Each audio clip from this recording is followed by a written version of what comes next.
Kembali lagi dengan kita kelompok 3 dengan saya Tina dan Saya Muhammad Fatur Rahman. Di sini kelompok kami akan mempresentasikan mengenai tahap fully developed stage dan keterkaitannya dengan konsep dasar kebakaran.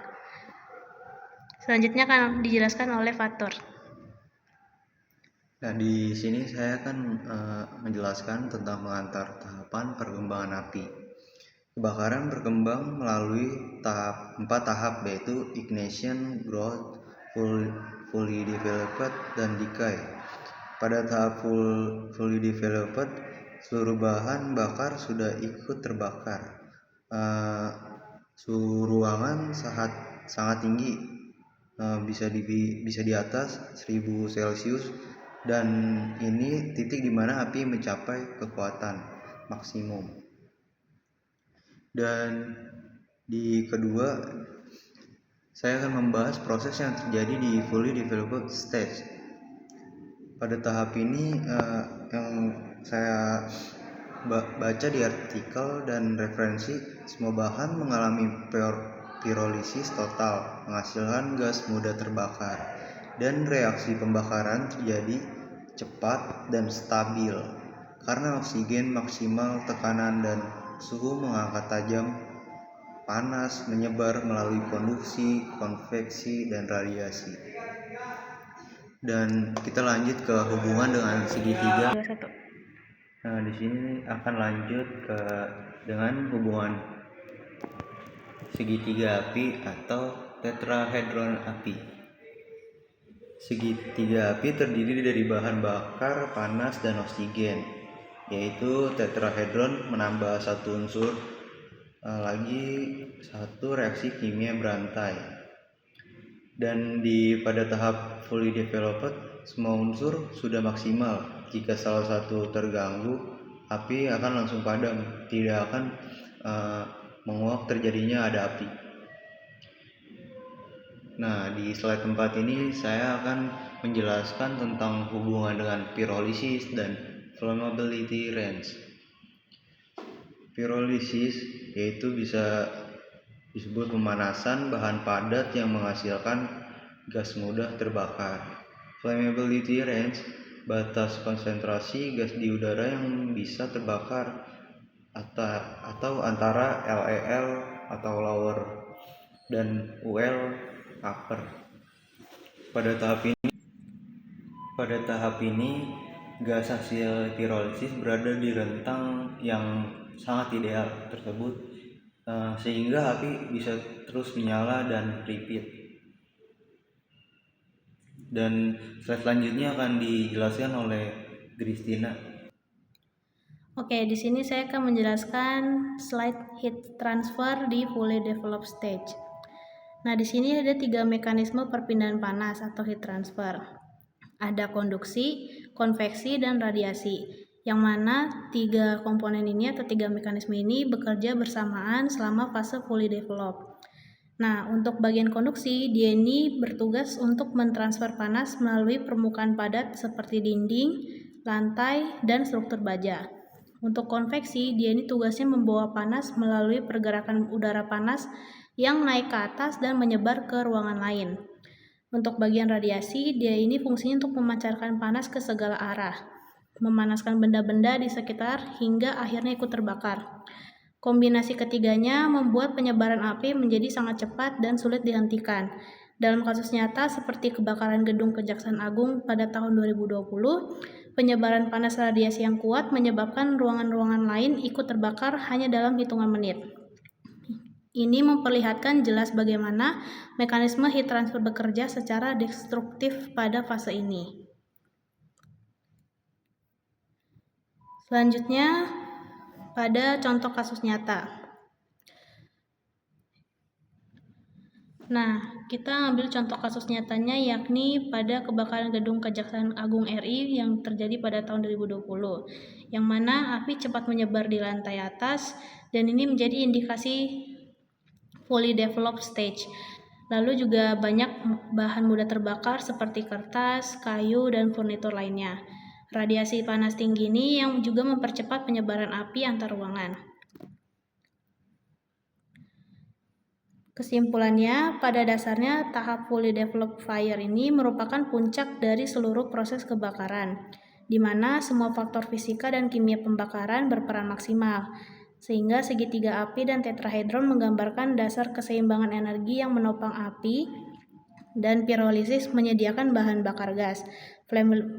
Flammability range menentukan potensi pembakaran, dan heat transfer menjadi mekanisme penyebarannya. Keseluruhan konsep ini bukan hanya teori, tetapi juga dapat diamati di berbagai kasus nyata kebakaran besar, seperti kebakaran pasar, gudang, atau gedung bertingkat.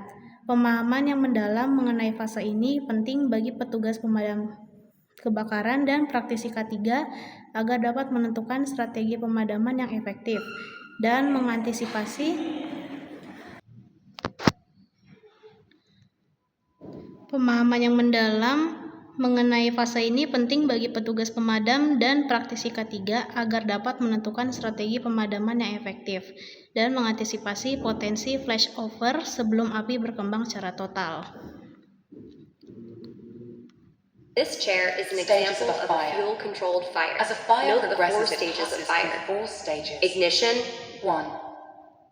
growth, Di sini kami ada ilustrasi video mengenai fully developed. Ini video pertama. Stages of a fire.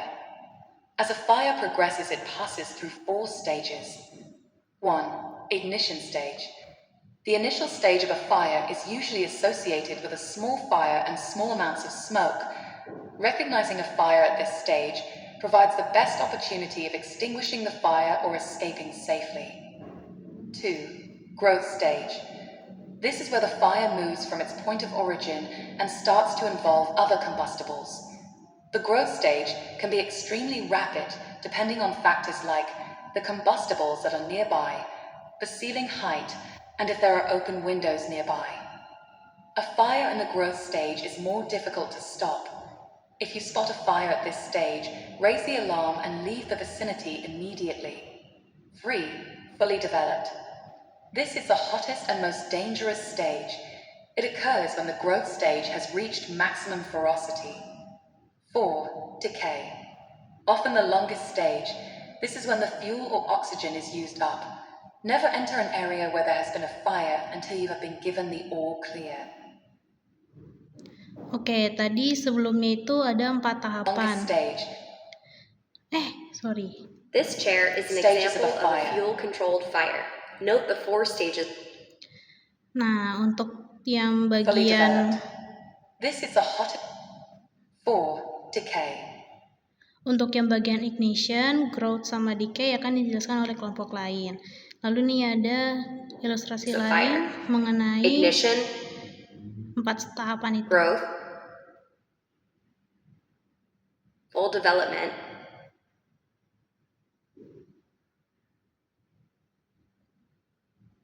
and decay. Oke, ini ada 2 ilustrasi mengenai 4 tahapan dari api. Ada ignition, growth, fully developed, yakni pembagian kelompok kita, dan ada decay.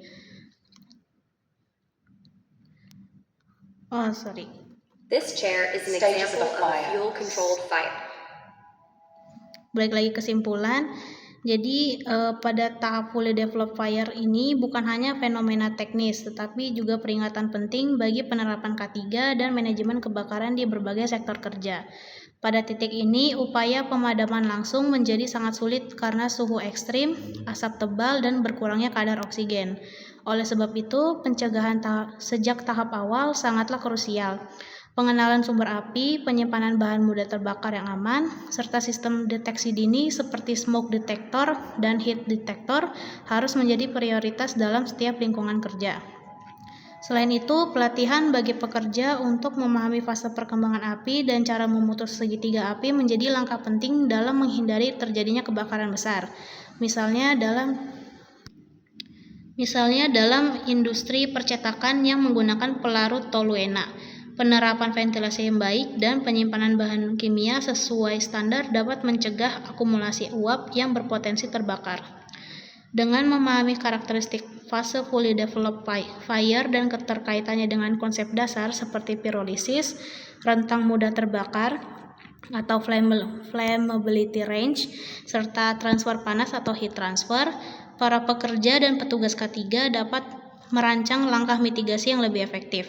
Kesadaran ini menjadi kunci utama untuk mencegah bencana kebakaran besar dan melindungi keselamatan manusia serta aset industri. This chair is an example. Ini beberapa referensi yang kami gunakan. Sekian dari kami dan terima kasih. Terima kasih. Terima kasih.